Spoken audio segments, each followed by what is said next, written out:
All right, guys, today we have one of our Mettler Toledo M400 2-wire transmitters. As you can see, this is one of the 2 H's, so the 2 is for the 2-wire, the H is for the heart version, and we're going to go through the wiring diagram. So if you have one of the typical analog sensors, as you can see, A through K would be your inputs for your analog sensors, whether it be pH or conductivity.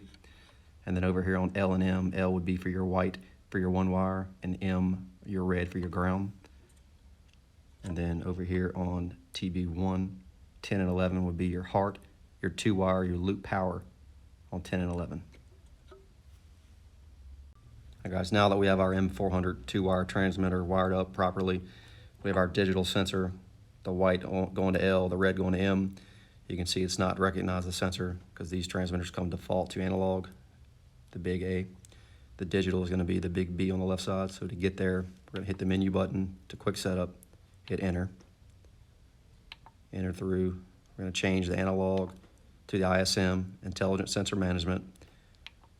We're going to leave the parameter on auto so that it will automatically recognize whatever wiring setup that we have. We want an analog output pH. We're going to hit enter for yes. And then we want to do 0 to 14, 0 for our 4, 14 for our 20 milliamp output.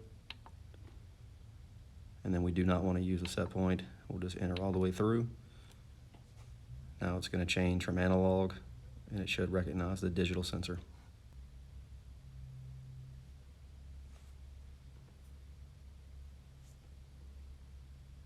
And now you're ready to go.